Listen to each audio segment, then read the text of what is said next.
Am I not allowed my alliances, brother? If I bring a weapon, it is only to break a defense you have erected. If you are truly superior, it is time you stepped out of the protective shadow of our father. Is that what you wish? You and I, blade against hammer. You would like that, wouldn't you, brother? To take the petty road rather than settle this as generals. A brawl in the dirt may suit you, but it is not enough for me. I will crush you, Dorn. Forgebreaker shall shatter your armor and break your bones before we are done. But that proves nothing save my physical superiority. Before I end you, I will lay low everything you have raised. I will topple your towers and shatter your walls. I will deliver the War Master to our father, and you will watch everything you have trusted be torn apart. When you have nothing left but the rubble of your ambition, and I stand triumphant amid the folly of your inferiority. When all the world's weeping will not save you, and all you have is regret for bricks and despair for mortar. When you look at me and know that you were bested by the Lord of Iron and accept the truth of your hubris, only then will my victory be complete, and I will end your suffering.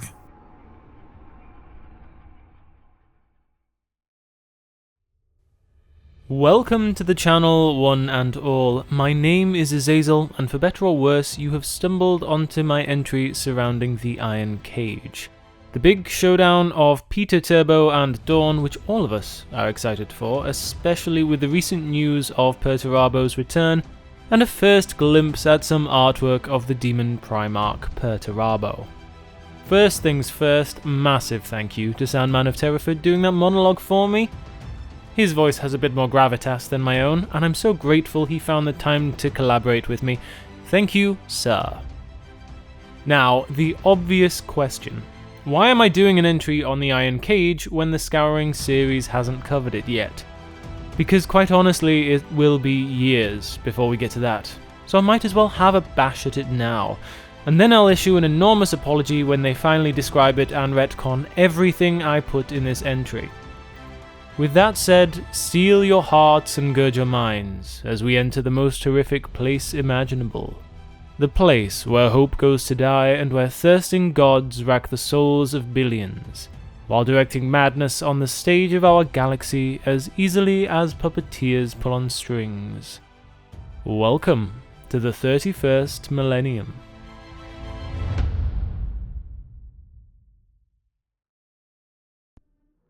The aftermath of the heresy was a dark and terrible time.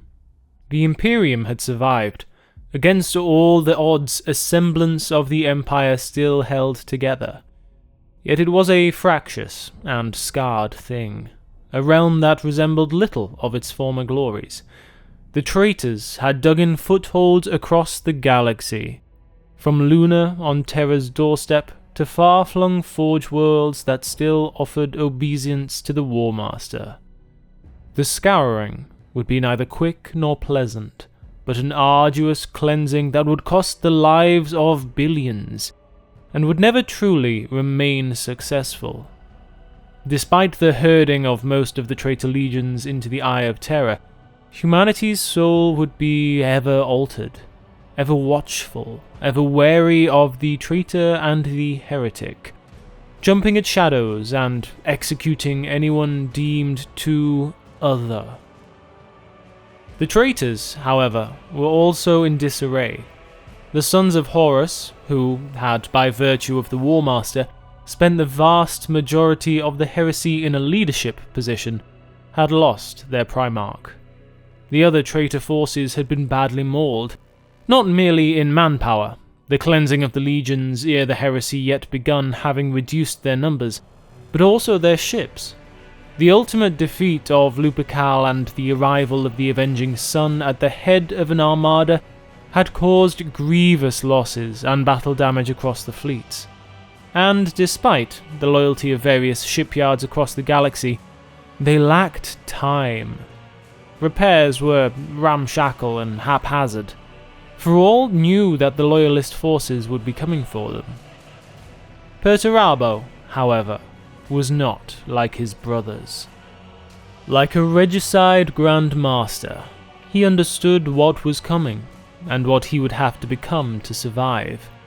He knew Rogel would be incensed at losing the Siege of Terra, if not the war itself, and he was not a demon Primarch, like a few of his surviving kindred. 2 problems. What he needed was a single solution. Thus, did he land on Sebastus IV. There, Perturabo built the greatest death trap the galaxy has ever seen. A complex, convoluted, gargantuan system of firing corridors, misdirecting trenches, and deadly watchtowers, designated the Eternal Fortress. He issued his challenge for all the galaxy to see. And how could Rogel Dorn not come? How could the brother, who had been forced for the majority of the heresy to wait on Terra, to reinforce its walls, to make it his life's meaning to hold the Imperial Palace, only to fail, not answer the challenge?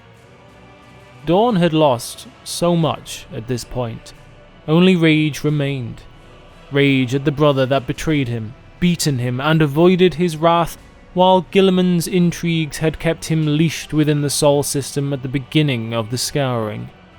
Rage, most of all, at Guilliman's suggestion to sunder the legions. For Dorn had been summoned back to Terra once more. His zeal had taken him and the Fists across the stars in a crusade of ruin that had been the bane of the traitors they had found. Yet upon his return to Terra, his brother faced him and suggested tearing their forces apart, abandoning a number of his sons to make their own ways across the galaxy in the name of beneficence? Security? Out of mistrust that he and his other loyal brothers may one day turn upon the Imperium as Horus and the traitors did? It rankled and burned within him, an insult of the highest order that Guilliman could tell him what he could or could not do with his own forces. At that moment, word reached Terra of the Eternal Fortress, and Perturabo's clear challenge. It could not have come at a better time, when Dorn and Guilliman stood on the precipice of civil war, and so Dorn declared his intention to bring an end to the Eternal Fortress and the Iron Warriors, and to drag Perturabo back to Terra in an iron cage to answer for his crimes. Guilliman begged and pleaded with Dorn not to do it alone. Yet Dorn, his characteristic stubbornness reinforced with wrath, refused Guilliman's pleas of caution, and pressed the assault on Sebastus IV.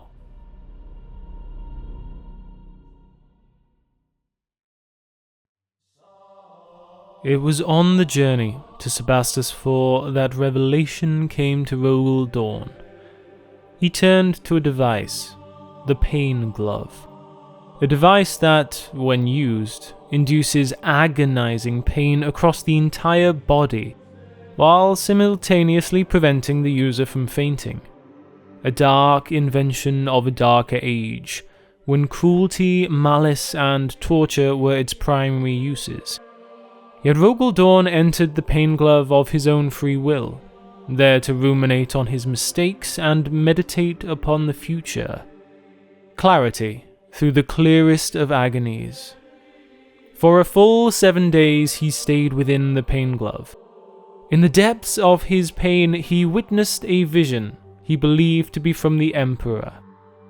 In it he understood that the Imperial Fists could no longer serve the Emperor as he had been, but be true to the Emperor as he was now. He declared that his legion would, upon Sebastus IV, symbolically enter the Pain Glove as he had, and upon their return, be redeemed as a chapter through their suffering. Dorn also understood that many of his sons would rail against the thought of the Codex Astartes. They would stand against their legion being sundered. Knowing what must be done for the continued future of the Imperial Fists, their chapter designation, and the future of the Imperium, Dorn led them into the killing grounds of Sebastus IV.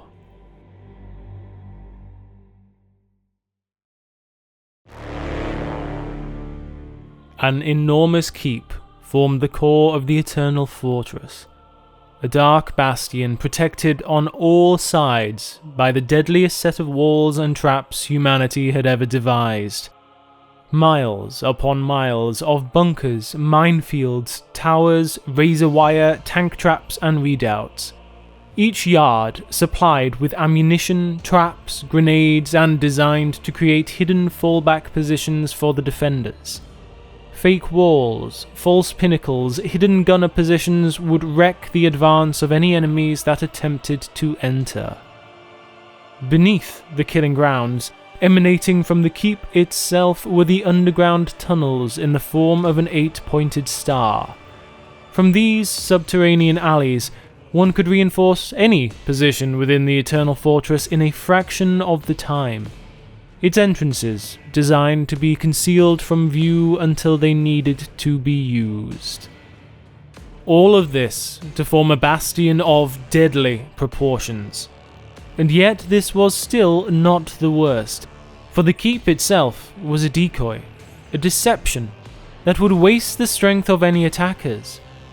For what is a fortress beyond a goal worth sacrificing lives for, with no central hub within? No command, no Perturabo maliciously waiting in the center of his spiderweb. This was merely a killing ground of unparalleled proportions. Even if Dorn should break his way through the Eternal Fortress, he would gain no true victory here. The Scouring had taken its toll on both sides, but the Imperial loyalists had recovered marginally quicker than the fleeing traitors. Yet as Perturabo knew, he held the advantages in defense. He hunkered down with his men below the surface of the planet as the Imperial Fists approached. The Loyalists began to pound the planet with an orbital barrage that threatened to flatten the fortifications before Perturabo activated remote weapon silos located far from the Eternal Fortress itself that targeted the ships in orbit. The Imperial Fists' response, a measured, meticulous, and in any other scenario rational response, was to counter the assault from the silos with a full combat drop of the Legion. Thunderhawks swooped down carrying legionary forces to disgorge the Astartes onto the surface. An overwhelming strike that would see the silos destroyed and allow the Fists to continue their ferocious bombardment. Yet Perturabo had known that this would happen. He had run the scenarios in his head 100 times over and reacted accordingly. He detonated the missile stockpiles. All of them. Those Fists that had been at the forefront of the attack on the silos were annihilated in a storm of ash and fire. The ones who survived looked on in horror as the skies darkened. The debris from the explosions hurled up into the atmosphere of the planet, blocking out the light of the nearby star, and any hope of communication or reinforcement from the battle fleet. Dorn and his sons were on their own on Sebastus IV. Above Sebastus IV, the traitor fleet launched their assault. Ship for ship, the Imperial Fists and the Iron Warriors were evenly matched. A stalemate of destruction that would see them tear each other apart in volley after volley. Yet the Lord of Iron is not one to stand for such a battle plan. He had already foreseen the consequences of his actions, the isolation of the planet from the fleet. It was for this reason that he had placed many of his sons among the Iron Warriors' fleet, to serve as defenders and boarding parties both. But more critically, however, was that the vast number of Thunderhawk gunships were trapped below on the planet, having disgorged their payloads of Imperial Fists, yet unable to pierce back through that now clogged atmosphere. And so the Iron Warriors' fleet began to overwhelm the Imperial Fists in orbit, gradually forcing them away from the planet, allowing them no quarter with which to aid their troops on the ground. Before long, the only orbital barrages striking the planet were those pre-designated by Perturabo from the guns of the Iron Warriors' fleet. Patterns designed to shepherd the now stranded Imperial Fists exactly where he wanted them. Now began the Battle of Sebastus IV, the Siege of the Eternal Fortress, and the Trial of the Iron Cage. For, in a standard battle of this formation, the Imperial Fists would advance. How could they not? There was nowhere to go, no method of extraction or reinforcement, no tricks to be pulled from sleeves. An overwhelming forward advance as the transhuman warriors used their skills and speed to overwhelm whatever defenses remained in their way. So too would it have been expected that the battle would be costly, yet inevitably they would strike the central keep of the Eternal Fortress and face the Primarch of the Iron Warriors in combat. Yet none of this was to be. While Perturabo knew his reputation, that of the stoic, solid defensive commander, the unimaginative yet brilliant mind of his that other brothers of his had valued so highly. He also knew that Dorn craved battle. The longer he was denied it, the more he would be driven to desperation and insanity by it. So it was that the Imperial Fists advanced towards the Eternal Fortress, their ranks suddenly torn apart by the secreted minds of the Iron Warriors. Some blew up the vanguard forces, causing delays as they slowed their pace. Others were timed to lull entire squads into false senses of security, with delays set on activated countdowns. Their ranks already damaged by losses, the Imperial Fists set to assaulting the first of the never-ending tracts of trenches that surrounded the fortress. The Imperial Fists moved towards the Iron Warriors' fortifications, while their tanks and other heavy armor lay down blistering volleys of covering fire over their heads. Yet at that moment, the doors to hidden bunkers opened up behind the tanks, and squads of Iron Warriors, armed to the teeth with melter bombs and crack grenades, wrought destruction upon the Loyalists. Heavy weaponry cradled in their grey armoured ceramite as they decimated the armour of the Imperial Fists.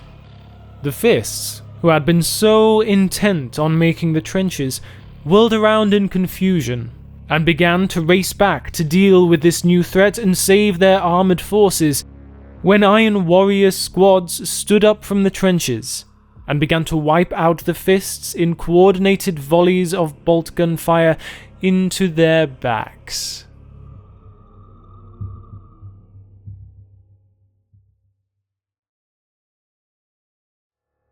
On and on it went. Perturabo's best-laid plans always one step ahead of the assaulting forces of the Fists. Back and forth, like oncoming waves of the tide, the Imperial Fists would make gains, only to be brought about by automated defense turrets, traps, dead ends, hidden bunkers, and trickery. Perturabo would alternately command some of his forces to hold, and others to fall back, either in plain sight to bait the Fists, or through subterranean tunnels to sow confusion. This method of warfare splintered the forces of the Fists within the Eternal Fortress. Company by company, squad by squad, they were lured away from remaining a cohesive force and transformed into roving bands. Things became dire for the Imperial Fists. Their forces were bogged down, their risk of destruction at every turn delaying their advance. Temporary bulwarks were formed from the bodies of their fallen brethren as defenses against incoming Iron Warrior assaults. The lack of sunlight left the world in a constant shade that chilled the air and the mud beneath their ceramite boots. Day after day of grinding attrition through the killing fields of a fortress that was never a fortress. Perturabo's perfect murder nest whittled away the Imperial Fists each time they advanced through the winding alleys and trenches. Like a barbed noose, gradually tightening about the neck. Through it all strode Rogel Dorn. He led his sons as only a champion could. He broke through impossibly defended Iron Warrior choke points and led his warriors in a fury that few had ever seen him in. From one moment to the next, he searched for another challenge, his true challenge. He called out an invitation to his brother Perturabo.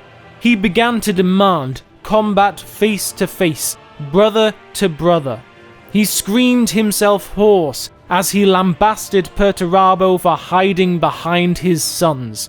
He swore before all who could hear him that Perturabo was a coward. Yet Perturabo did not rise to the bait. When one controls the perfect fortress, one does not risk it all, neither for foolishness nor pride. More than this, however, it meant that the Imperial Fists were witness to their father's impotence. Their spirits would dim even further, knowing that their father was powerless in this place. 3 weeks of endless fighting, endless dying.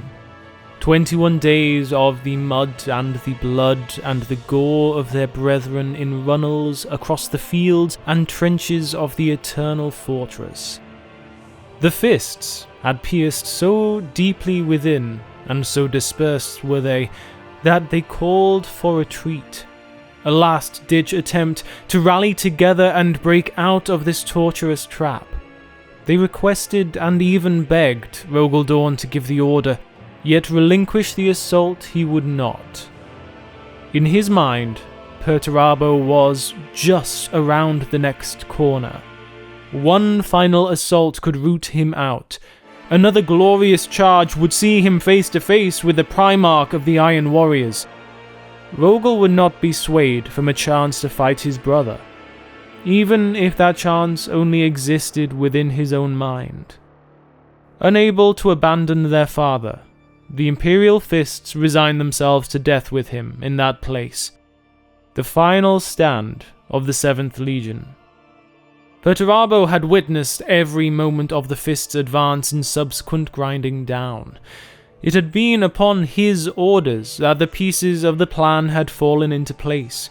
He had beaten them into isolation and submission, bogged them down into a desperate battle for survival, and demoralized them to the point of breaking. He could have finished it. At any point after the initial stages had ended, he could have maneuvered his way to victory and the annihilation of the Imperial Fists. Yet he was petty and vindictive. In a streak of cruelty fit to match Fulgrim's, he had enjoyed eking out the suffering of the 7th Legion, stretching it out to make it last as long as he could. Yet that was his mistake. For Guilliman came with his own forces to liberate his brother. Reboot had placed the Imperium before his own pride and swept across the stars to save his brother and his legion. The blue and white of the Ultramarines fought a bloody battle in orbit to push back the Iron Warriors' fleet, while their gunships braved the dust-filled atmosphere to land fresh forces of the 13th Legion. Perturabo, despite being a tactical genius and having formed the perfect killing ground, would not countenance fighting both legions simultaneously. His plans and counterplans had been built around the premise of the Imperial Fists' ways of war, of crippling their strengths before the battle had begun. The Ultramarines' forces landing would be unknown variables introduced into the system. Hence why he did not push for direct confrontation. Instead, he directed his forces to harry and hinder the evacuation of the Imperial Fists by the Ultramarines, yet not to directly engage them into a full assault. The living Imperial Fists would be permitted to leave, yet they would have no opportunity to take their dead with them. For, once the Loyalists had taken their leave, the fallen were gathered.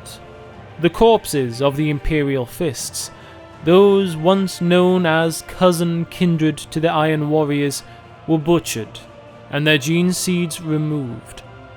For Perturabo, Primarch of the Iron Warriors Legion and disdainer of those who sold themselves to the eldritch gods of the warp without reservation, would do what everyone expected the least. In abominable ritual and dark trade, Perturabo ascended to become a demon prince, not akin to his brothers, not to one god, but to all of them.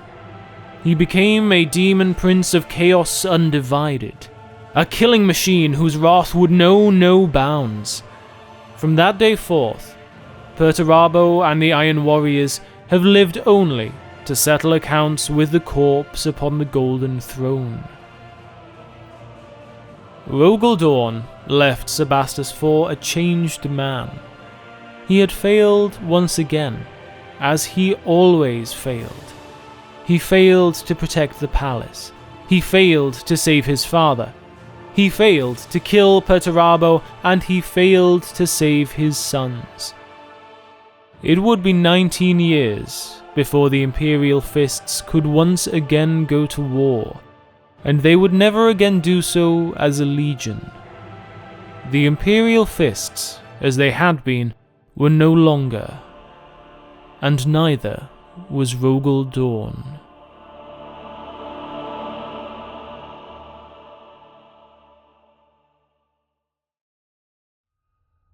Calm down, I can hear the sound of Chapter Master Valrak screaming in the background.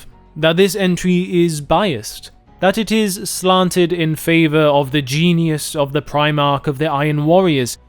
That this is, at the very best, slander, and at worst, deeply heretical. And you may be right. In the Index Astartes, the outline of the Iron Cage from the Imperial Fists' perspective is vastly different, in that it details how the Imperial Fists waded into the heart of the Iron Warrior defenses. This battle should have favored the treacherous trench fighters, but the Imperial Fists endured. They countered every ambush and fought their way out of every trap. Rogel Dorn was a colossus who personally turned back attack after attack, and that, for all their skill and ferocity, the Iron Warriors lacked the faith to make the ultimate sacrifice that victory demanded. So who really knows? Perhaps from the Fists' perspective, they were truly standing against undeniable odds. Yet from Perturabo's perspective, he was a bored tomcat, playing with his food for a bit too long. And while the Index Astartes itself is an incredibly valuable bit of lore material for us, it is also a little outdated. After all, Perturabo ascended with only 400 pieces of Imperial Fist gene seed as a sacrifice. I personally expect that as the Scouring unfolds and we see a novelization of the Iron Cage, that number will increase significantly. Another additional side note from a different recording time, I've just heard of an update to Perturabo's new Demon Prince lore, and apparently he still ruminates on how his victory over Dorn was snatched away from him, which makes a great deal of this entry invalid, or at the very least, partially incorrect. Yet I've written and recorded it now, so it would be a shame for it to go to waste. With that said, whose recollection of the Iron Cage do you believe is correct? Do you side with the recollections of Dorn or those of Perturabo? Are you a warrior of iron or a fist of the Imperium? Do let me know in the comments. Once again, massive thank you to Sandman of Terra for joining me on this one. It was a pleasure to do a collaboration with him. For those of you still watching, please like, comment and subscribe. It means a great deal to me and is going to help me do more things in the future. Now, I do hope you enjoyed some escapism from reality today. For that's why we are all here, isn't it? Until next time.